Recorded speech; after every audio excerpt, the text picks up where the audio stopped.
আজকের recipe mix veg পনিরগুলোকে ছোটো ছোটো কিউব করে কেটে নিয়েছি। এই রেসিপিটির জন্য মশলায় লাগছে কাজু, পোস্ত আর চালমগজ বাটা, সঙ্গে লাগছে আদা আর টমেটো আর কাঁচা লঙ্কা বাটা। এই যে দুটোই আমি বেটে নিয়েছি সুন্দর করে, ভালো করে মিক্স করে। আর সঙ্গে আমি টক দই নিয়েছি, টক দইটা ভালো করে আমি ফাটিয়ে নেব, না হলে কেটে যেতে পারে তরকারিতে দেওয়ার সঙ্গে সঙ্গে। যাই হোক, আমি দইটা ফেটিয়ে নিচ্ছি।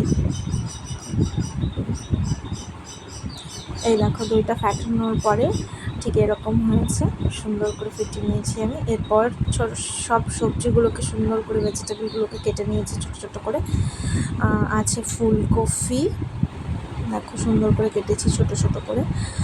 আছে ক্যাপসিকামগুলোকেও ওই একই সাইজে কেটেছি। আছে গাজর, বিনস আর আলু, ব্যাস এই কয়েকটাই সবজি আমি নিয়েছি। মটরশুঁটিও নেওয়া যায়, কিন্তু এখন আমি পাইনি।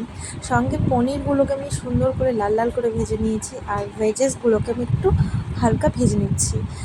তেলের মধ্যে একটু ঘি দিয়ে নিয়েছিলাম, সাদা তেল অ্যান্ড ঘি মিক্স করে এই সবজিগুলোকে আমি ভেজে নিচ্ছি। খুব বেশি ভাজার দরকার নেই, হালকা করে ভেজে নিচ্ছি। আলু, ফুলকপি ভেজে নিয়ে, আর মানে সমস্ত সবজি আমি ভেজে নিয়েছি। ভেজে নেওয়ার পরেই যে দেখো, ভেজে নেওয়ার পর এর মধ্যে দিয়ে দিয়েছি দুটো শুকনো লঙ্কা আর গোটা গরম মশলা। দেওয়ার পরে আদা আর কাঁচা লঙ্কা বাটাটা দিয়ে দিয়েছি, সঙ্গে ওটা একটু ভাজা ভাজা হওয়ার পরে টমেটো বাটাটা দিয়ে দিয়েছি। এবার দেখো, এটা ভালো করে একটু কষিয়ে নিতে হবে।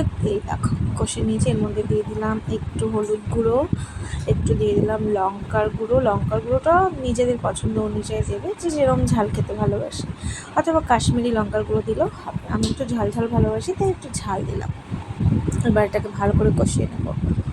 কষিয়ে নেওয়ার পরে এবার এর মধ্যে দিয়ে দিলাম ওই পেস্টটা, যেটা আমি করেছিলাম কাজু, পোস্ত আর চালমগজের পেস্ট। ভালো করে কষে নিলাম। এই দেখো, কালারটা কি সুন্দর এসেছে। এবার ভালো করে কষে নেওয়ার পর এর মধ্যে এখন দিয়ে দিতে হবে দইটা, ফেটিয়ে রাখার দইটা এর মধ্যে আমি এখন অ্যাড করে দেবো।